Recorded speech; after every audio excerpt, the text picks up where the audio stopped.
Hi, everybody, welcome back to the Antisocial Planet, and today we are going to be reading episodes 5 and 6 of Tower of God.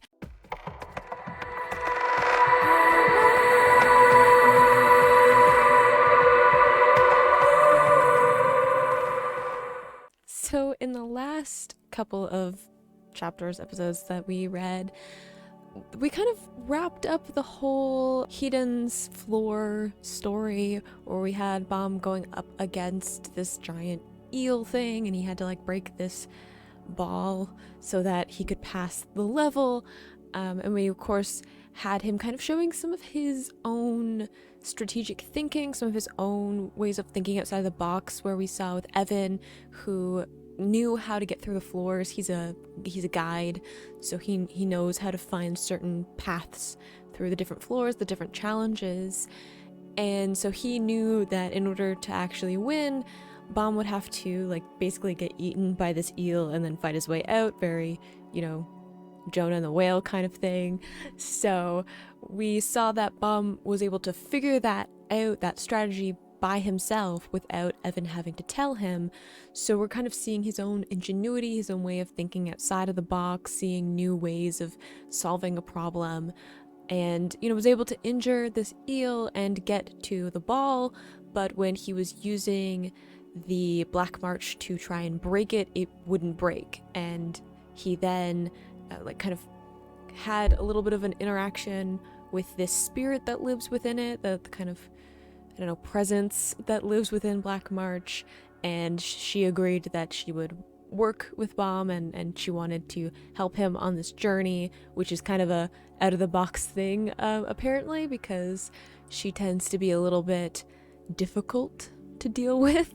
According to Lady Yuri, she tends to be a little bit of an issue when it comes to being able to work cooperatively with her. So we could see also that kind of uniqueness to Baum too, or kind of a lot of the events that were happening in those couple of episodes were to show that Baum really was this irregular, and kind of how that manifested in the way that he was interacting with the tower. So he got the Black March to work with him and to be able to use its power. But even with that, this ball wouldn't break as Heaton said that it should. And so we then got this kind of dark electricity, dark lightning kind of thing happening, and Baum disappeared. So the theory is that he has been transported to somewhere else in the tower, according to Heaton, though I don't know if I trust anything that Heaton says. He has granted his wish and let him move on to where he needs to be in the tower. So Lady Yuri's theory and Evan's theory is that because Baum didn't get invited into the tower, he forced his way in, that he didn't end up on the right floor to start your journey in the tower. So he has been teleported to that kind of official starting point of the tower, and he'll be able to actually start his journey in the proper way. Now, whether that is actually what happened, I don't know, because like I said, he really has it out for irregulars, it seems, and he very much had his own plans, his own kind of scheming that was going on when he set up this challenge for Baum. So I really don't know, but I assume in this next chapter, this next episode, we're gonna kind of find out what happened to him. And I feel like we hopefully will also still have Lady Yuri and Evan's story, whether those happen in parallel or they end up meeting up again. I'm not sure right now, but it'll be interesting to kind of see how that develops. And we kind of have these two teams now, this Evan and Lady Yuri, and then we have Baum and the Black March and their kind of new duo that's happening. And I hope that we also get to meet other characters, not just other characters who are in charge of certain floors, but also other characters who are moving through the different levels, people who are trying to get through the tower too, to get their desire, their wish granted. And there has to be other guides and stuff like that too. So it seems like there really is a lot of activity within the tower, and lots of people and lots of different races and stuff like that. So excited to just see where we end up, see where Bomb got teleported to, see what characters we get to interact with. I feel like we're really starting to get into the actual story now that we kind of set up a bunch of stuff. We've gone through the kind of first challenge of the tower and kind of set up how it kind of works and who the main players are. At least the main players for right now in the story. I'm sure we're going to meet lots of other people and we're going to have like a clear adversary or whatever at some point, but we've kind of set up the basic idea in those first few chapters, episodes, and now we're going to get into kind of more of the real story that is going to be unwrapping here. So I'm really excited to get into these episodes and see what we end up with and what kind of new challenges, new stories, new characters we're going to be getting into. You guys know I love world building, so the more I get to see of this tower, the better. And yeah, let's get into episode 5 and see where we've ended up in the tower. Episode 5. Where are we at?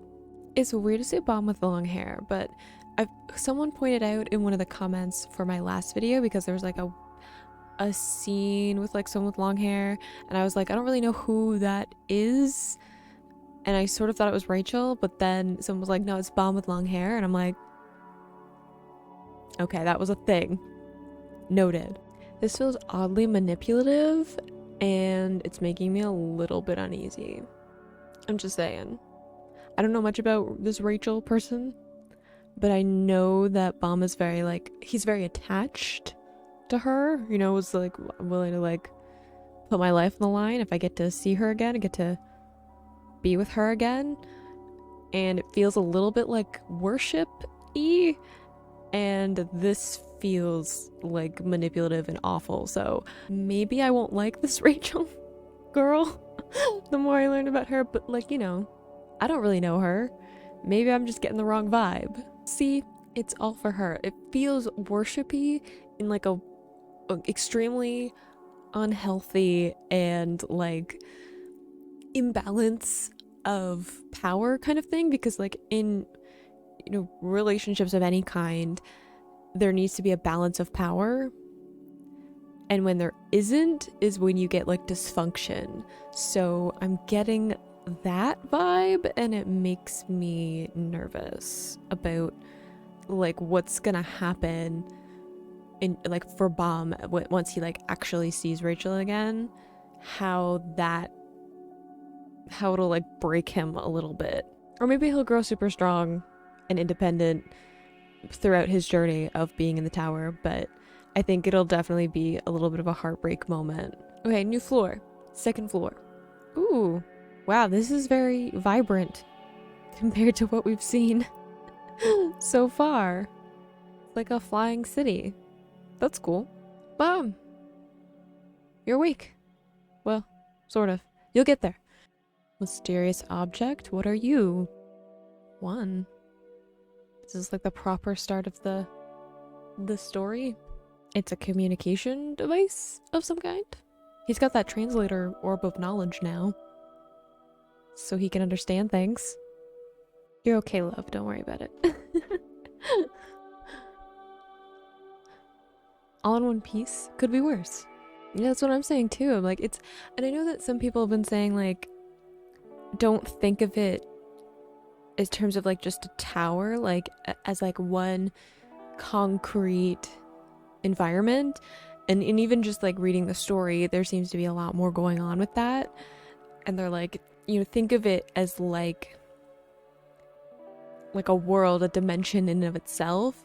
So I definitely feel like it's not going to be as simple as like you just like go up the stairs to the different floors. Even just seeing like Lady Yuri and Evan, who were like going from one floor to another, one location to another, I was like, it feels like it's this weird in-between dimension space of like with all the really muted colors and stuff, that it feels like there's a lot more going on with what exactly the tower is. So I feel like even though it's bright and it's like kind of this like flying city kind of vibe, that it's still like in the tower. It's just like the tower isn't like one. It isn't like a tower as we really think of it. Ooh, I do not know if I can explain that well or intelligibly, but that's for editing me to decide. Okay, but there's like the test and they're like, this is like how it goes, but they keep saying like to all the regulars, and I'm like, Bomb isn't a regular, he's an irregular. So does that mean that there's some kind of catch, like he has to do a different test, or like even if he passes this test, it doesn't mean that he gets to advance into the tower? Like it doesn't mean that he qualifies? Does it not apply to him at all? Like why specify so specifically multiple times that it's for regulars only? Narrow down 400 to 200? How? That seems ominous. Is this like a battle royale kind of thing?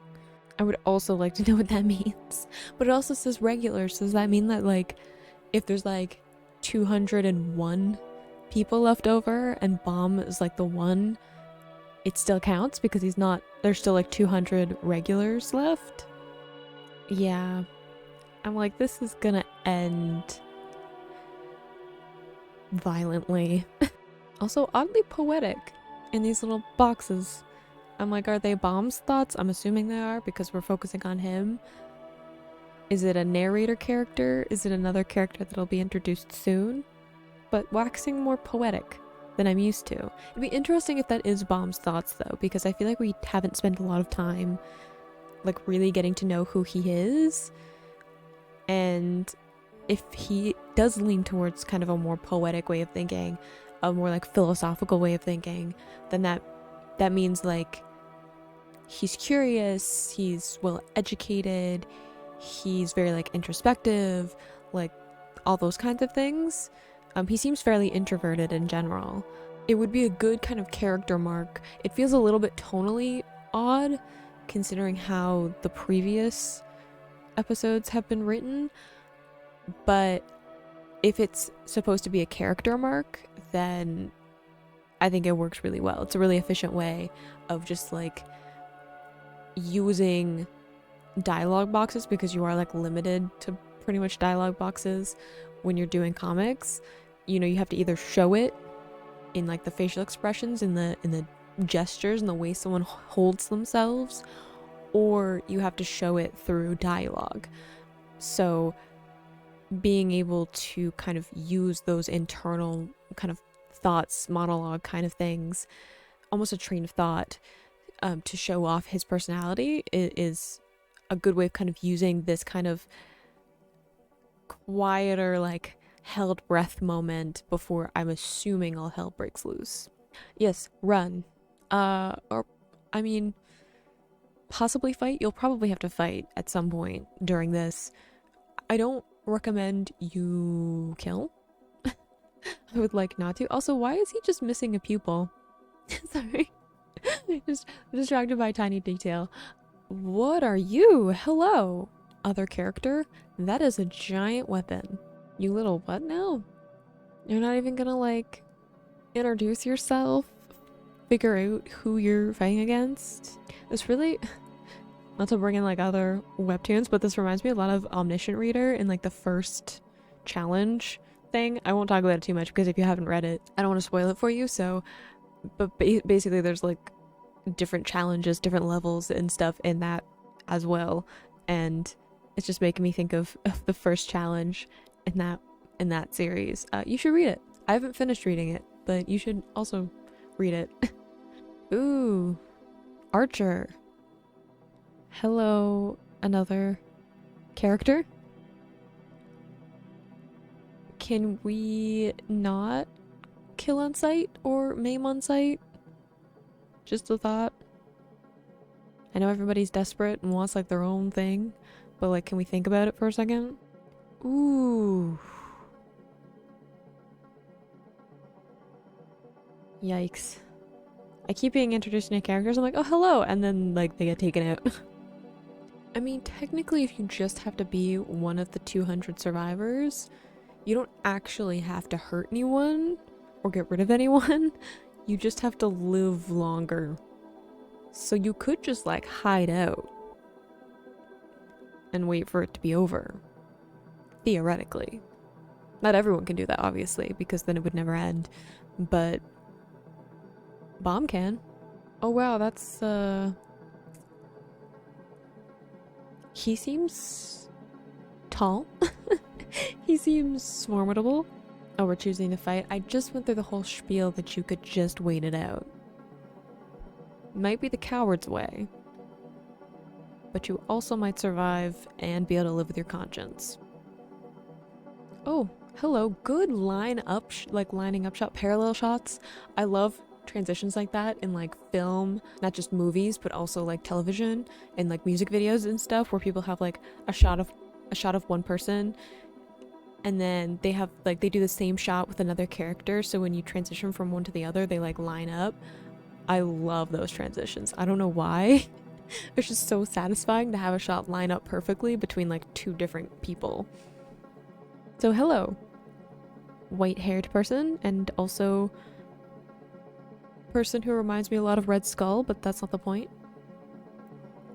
Oh no, he's got multiple arms, not Red Skull. Very dismissive, a little bit sure of himself than most people would be, perhaps, but might also be trying to find a different way through this challenge, so I'm willing to hear him out. Weapon messenger bag? I guess it's not a briefcase of some kind. That's very Seto Kaiba. Okay, working on making allies as opposed to violence. I like making friends, like making teammates. So far, I'm with you. Okay, I've got a little bit of a god complex. Got you. Losing me a little bit with that. Dear, no. Chose violence. Chose violence. You had me when you were like, let's make friends. No. The turn to violence because they're like not good enough for you is not how I roll. I like the blue aesthetic though, with the like silver white foreshadowing. Anyone? Will he choose that bomb as worthy of going up the tower with? I don't know if that's good. Because someone who's like, they have to be worthy, if you find someone who's like better qualified in your eyes, then you don't need the person that you're with anymore. You can just like leave them or get rid of them. It doesn't really ensure loyalty in the long run. Especially since I feel like the farther you get through the tower, the more capable people you find and the more like determined people you find. So yeah, I would question the loyalty of someone who's just like, you have to be worthy enough to be on my team, be on my side. But that's the end of episode 5. Let's get into episode 6 and see how this whole battle royale thing is gonna turn out. Okay, episode 6. We're looking a little intense. It's a little intense at the moment. See, now I'm just like, I don't know whether or not I should be like, ooh, new character, because you might die in like 3 seconds. Hello, new warrior dude. It's like I said, I'm like, y'all might be gone in like 2 seconds. Ooh, isn't that the guy that was in the like first like 0 episode thing that was like the little like introduction to it?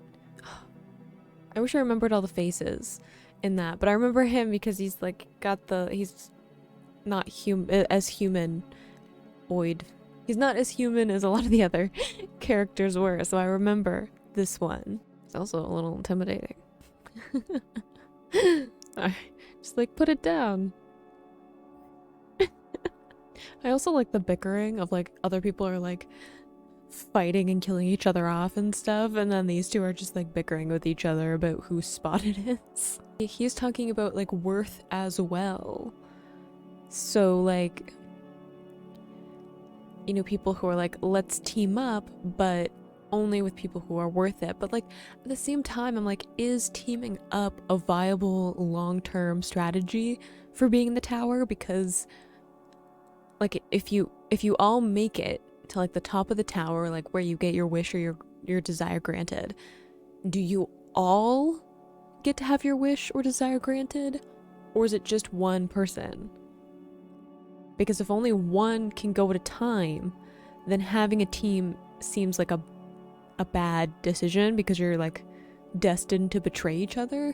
But if you can all go, then having a team makes a lot of sense, because having more people to like solve, you know, puzzles or to negotiate different challenges and stuff that are on the different floors and like watch each other's back and that kind of a thing, that totally makes sense. So how behind I am, like how supportive I am of this idea of like creating a team. I'm assuming this is all like foreshadowing that people are going to try and form a team with Bomb because he's like worthy of it, right? How supportive I am of that idea will depend on like exactly how the tower works, but I also feel like I'm not going to find out until like way later in the series when like they actually get somewhere close to the top of this tower. So I'm kind of hoping that they will have a team though, because I love ensemble casts, so having like a team of people who are like working their way up the tower would be like a really cool dynamic. Another question I have is Rachel here, or did she already pass this floor? Because that could be another thing. Like maybe some of them are gonna team up with Bomb, but if Rachel is there, maybe some of them are gonna team up with her. I don't know how special she is. Bomb seems to think she's very special, but I don't know if I trust his judgment on this specific instance. We're getting like a roll call to be like people who are worthy of teaming up. So we've got Crocodile Guy. We've got this person who's in kind of a field of bodies. We got this person. We got this girl. Or being, or whatever. And then we got blue hair guy. Or blue aesthetic guy. Ugh. That makes me uneasy. The darker coloring too, to like have that contrast. Ugh. What are the eyes? This panel makes me uncomfortable. It's an aura? Is there someone out there that is responsible for this? It's blue, which makes me think of the guy who has like the like white hair with the blue eyes and like the blue thing in his hair and the earrings and stuff. But maybe it isn't. Aura makes me think Bomb because he regulars. Hello, green-skinned person. It's from the weapon. Ooh, did they have a special weapon too, like the Black March that has like a spirit in it? Or like a, I don't know if it's a spirit, but like a soul, a presence or whatever? Because then that could be the aura, and then that's like a different, I guess that's too, like people could feel an aura from Bomb, but it could be the Black March instead. His cape looks a bit like a hand in this panel. Just an observation. The Black March, I'm assuming. Maybe some other people have like weapons like that though. I don't know. See, we get like, there it is, and then we transition to a panel of Bomb. I see the storytelling. Well, you probably shouldn't be holding your weapon like that. That seems like not the optimal way of holding like a weapon of any kind. You never want to lock your elbows. I'm just saying. See? Look. This guy, pretentious, arrogant, makes me a little bit nervous because the whole like I'm gonna rule over a bunch of people thing. Feeling myself like connect with him though. Which makes me a little bit nervous because there's some like villain energy, but I just said that. Like, your posture, your position, completely not the way I'd be doing this. Want to take a nap? Mood. That is me most days. Fair. I mean, Lie by omission is a thing though, as well. But I guess, you just met somebody for the first time, you're in a situation where everybody's trying to kill each other. Maybe you don't want to give up all of your personal secrets and stuff. Fair enough. So are we deciding by like not fighting him that he might be a potential teammate? I like how there's a big crocodile here. You must have brought a pet. Like, that's the logical connection between those two events. Aww. Poor Wrathraiser. I feel like he isn't gonna just leave because he's like interested in Bomb. So I feel like there might be some confrontation. But he is something special. Can't just leave. It's gonna be in your mind. You're gonna be wondering. I have the same thing too though. My curiosity is sometimes not the best in that it gets in the way of my brain like functioning properly because I'm just like constantly going back to the same ideas over and over again trying to figure stuff out when I should just like relax and move on. You're really not gonna be able to fight someone holding the Black March like that. It's not gonna work. Ooh. Briefcase though. Way to make it work. Interesting too that like he specifically like Rock isn't interested specifically in Bomb. Like he hasn't made the connection that Bomb himself is an irregular. He just wants the Black March. So I feel like that might be something that happens for a little while where people like don't really know why they're drawn to Bomb and they don't really know why things kind of like shift around him in a different way. Because like he's not gonna say that he's an irregular because he knows that like some people are gonna like be vindictive against him if they know that. Heck of a secret to keep though. Why turtles? Like just what? Why call them turtles? Seems like a weird comparison given that they are very not turtle-like. What a question to end on. I feel like I should have ended on something slightly more philosophical and then I'm like, why turtles? So that was definitely a little bit more focused on all of the new characters that we were getting introduced to. Lots of other people that are now going to be interacting with Bomb as he's going through the tower, now that he's like in the main group of people as they go through the tower, as opposed to like kind of being off on his own. And because of that, it didn't feel like we were really progressing the story that much, because it was very much like, okay, here we are, this is the new floor that we're on, this is what the challenge is, here are the rules, this is how it works. And then we were kind of popping into different parts of the tower or the floor to see these different characters and who they were and what their goals were and some of their personalities and that kind of a thing, as opposed to like actually getting into like progressing through the floor or like anything like that. I would say that the real takeaways that I have from those chapters are, one, the like concerning relationship that there seems to be between Bomb and Rachel, of like Bomb very much kind of worshipping Rachel and holding her to a very high standard, kind of putting her up on a pedestal. And then we have, you know, kind of what I can only infer about Rachel's reaction to Bomb, which is probably a little bit of an unfair judgment given that like it's not from her perspective. But she seems to be more like manipulative and a little bit more like enjoys the idea of someone looking up to her that much and like putting her in kind of this like very positive and, you know, worship kind of thing, and, you know, kind of enjoying that experience more than like actually enjoying being around Bomb for like personality or anything like that. It also feels a lot like Bomb is kind of interested in Rachel, not because they were like really close friends or they were like they got along really well and there was like this emotional attachment so much as like she was the person who like basically like taught him everything he knows, like gave him a conception of what the world is and like how things work and like even like what to think and how to feel and stuff like that.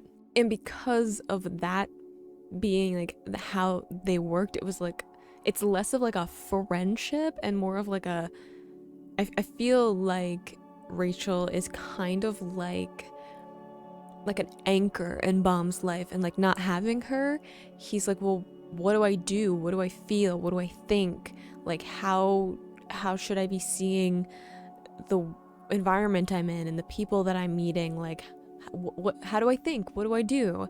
And because of that, it's more like a desperation because he doesn't know himself without Rachel there. So I feel like it really isn't something that has staying power. Like I feel like the more time Baum spends away from Rachel, the more he's going to develop his own like independent personality, his own independent way of thinking, and it'll make her more and more redundant to him. Like obviously there'll always be some kind of connection and like some kind of like empathy and soft spot for her because she did teach him so much, as it seems to be from the way that he talks about her. But it's not something that'll last as he like grows into himself independent of her. And the other thing that kind of the key thing that I took away was the team up possibility, like the idea that Baum doesn't have to go through these challenges by himself. Even though he got separated from like Evan and Lady Yuri, he doesn't actually have to do this by himself. He might feel like he does. He seems like kind of a person where he really doesn't want to get involved with people easily. Like I was talking about him being a bit of an introvert, but like I feel like he's more introspective and more keeps to himself. So it seems like we're meeting all of these characters that there's a possibility of them like teaming up together and working together, as we saw with the like white-haired guy who seems to have decided that he is going to help Baum at least for a little while. Whether or not that sticks, I don't know. But I feel like, going off of this whole thing of like Baum not really having friends, but having like this one person, Rachel, who it was kind of like a teacher, a mentor kind of person, that I feel like him teaming up, as long as it doesn't end in like betrayal and heartbreak, which I mean it might, as long as he can kind of cultivate that team, like starting off from like a place of convenience or like advantage for everyone, if like they can all work together to get through the different challenges, but developing that into like actually having friendships, like actually knowing what it means to have something that is more emotionally driven of why you interact with people, as opposed to just like necessity. So I hope that that's how this develops, and he sort of figures out who he wants his friends to be and kind of figures out who he wants himself to be, independent of friendships, but also like through interactions with people. I feel like you can't truly like explore the different facets of yourself if you don't have like examples to pull from, like trying different things and having different ideas, different perspectives and stuff like that. That all comes from interacting with other people and other stuff. So I feel like this whole going through the tower thing, while it is violent and like probably not gonna be a like happy experience overall, I think it'll be this like big push that Baum needs to like really become his own person and like come into his own and figure out what really motivates, like what he actually does truly desire, what he actually truly does wish for.